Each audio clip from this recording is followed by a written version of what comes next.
pagpupugay sa mga martir ng sambayanan. Ang mga mamamayan, pagpatuloy natin paglaban, hindi lamang ng mga sangkabaklaan, kundi na maging ang mga magsasaka, ng mga manggagawa natin, mga kabataan. Samahan natin ang makauring pakikibaka. Lumahok tayo bilang mga LGBT at bilang mamamayan para sa paglaya ng ating bansa, paglaya ng kasarian at paglaya ng mga uri. Muli, maraming salamat at makibaka laban sa pasismo. Militar sa kanayunan! Palayasin! Palayasin! Militar sa kanayunan! Bakla! Bayotay! Bading! Ngayon ay lumalaban! Bakla ng bayan! Ngayon ay lumalaban! Panahon na upang ipakita natin na ang sektor na ito ay hindi mahina, na ang sektor na ito ay nag-iisip, na ang sektor na ito ay bahagi ng isang lipunang dinuduhagi ng mga walang hiyang na andyan sa pamahalaan. Panahon na upang ipakita natin na naninindigan tayo kasama ng iba pang mga naninindigan sa lipunan upang maging demokratiko ang kaayusan ng ating bayan. Kanina, kinausap ako ng head ng pulis dyan, si Wilfred Garcona. Sabi, isoli nyo daw yung helmet na ninakaw daw natin, na kinuha natin dyan. Isoli daw, nakikiusap. Alam ko, meron tayong sariling mga pinaglalaban bilang isang sektor. Lalong-lalo na ang usapin ng pagkilala sa atin bilang kapareho lamang ng sino mang nilalang sa ating lipunan. Ang issue ng respeto sa mga kagaya natin, ang issue ng pantay-pantay na pagtingin sa mga kagaya natin, ang issue ng pagpatay sa mga transgender kailan lang ay nariyan pa rin. Ang issue ng pagtawa, pagyurak sa dignidad ng mga kabaklaan at kataumbuyan sa ating lipunan. Ang isyong makitid na tayo ay baliwala, na tayo ay pantawa lamang. Kahit sa showbiz, pampatawa lang naman ng mga bakla. Hindi dapat ganoon. Pati ang mga tomboy, pampatawa lamang. Hindi kinikilala ang kanilang kahalagahan sa lipunan. Tama ba yan? Napakahalaga natin sa lipunan. Pero tayo hindi nahihiwalay sa mas malakihang pang-issue sa ating bayan. Unang-una ang korupsyon. Napakalawak ng korupsyon. Ang mukha ng korupsyon ay malinaw. Andyan si Sara Duterte na dapat nating panagutin. Andyan si Sara Duterte na dapat nating i-convict at ikulong. Andyan ang pagnanakaw sa daan-daan, libu-libong pera ng ating bayan.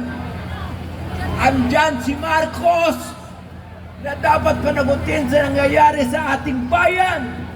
Ang korupsyon, ang pagnanakaw. Ang pagnanakaw ay hindi lamang sa pinakamataas. Bumaba na yan hanggang sa pakinababang antas ng pamamahala. Parang karaniwan na ang pagnanakaw sa ating bayan.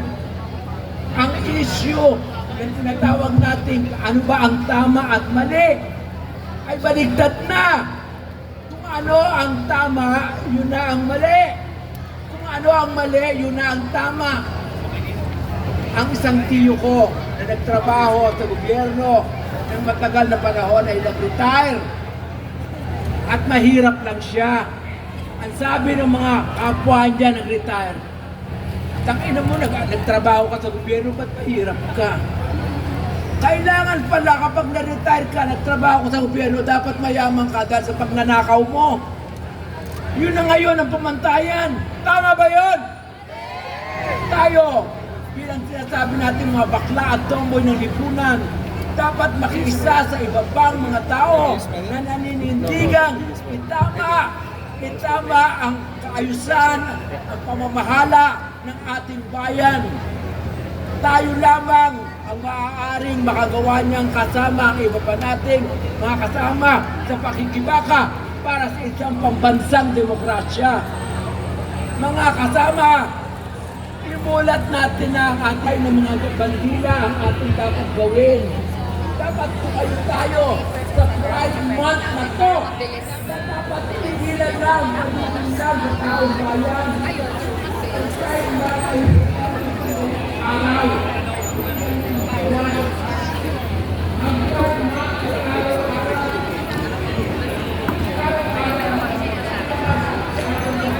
Ay, tropa. Hindi kita nababatuan. Hindi ko alam mga naman. Messenger mo eh. Hindi ko alam messenger mo. Hindi kita nababatuan eh. Di ba? Nakikita-kita naman tayo. Kanina kayo, no? Hindi ba? Ngayon lang naman napunta. Pero kayo na pa. Parating mo lang? Viewers lang. Record ka lang. Lagi ka messenger. Ang laki ng mabilis ang dami. Saan yun? Dito lagi? Masarap sa dulo. Meron.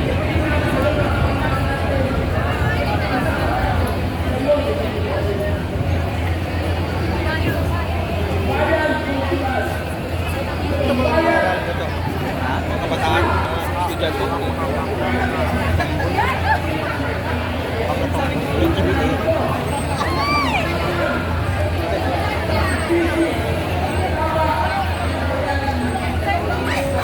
Anong pinaglalabas?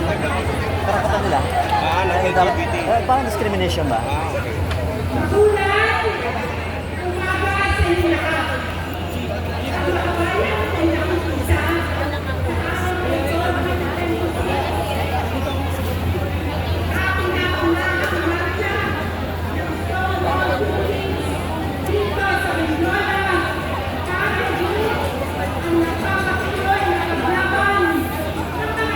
Live ka na, Lods? Live ka? Live ka, sayang? Ah.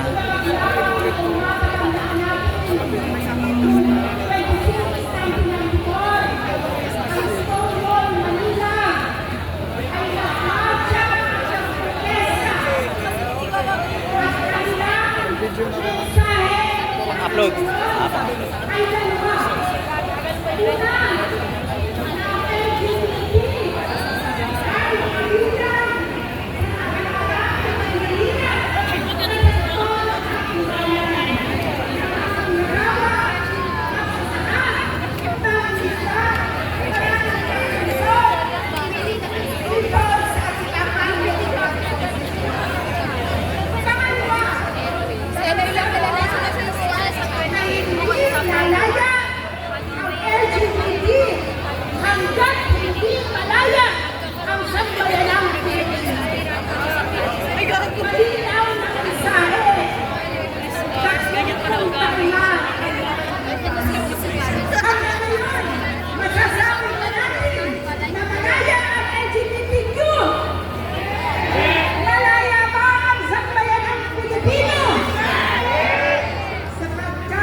Ang sambayanan.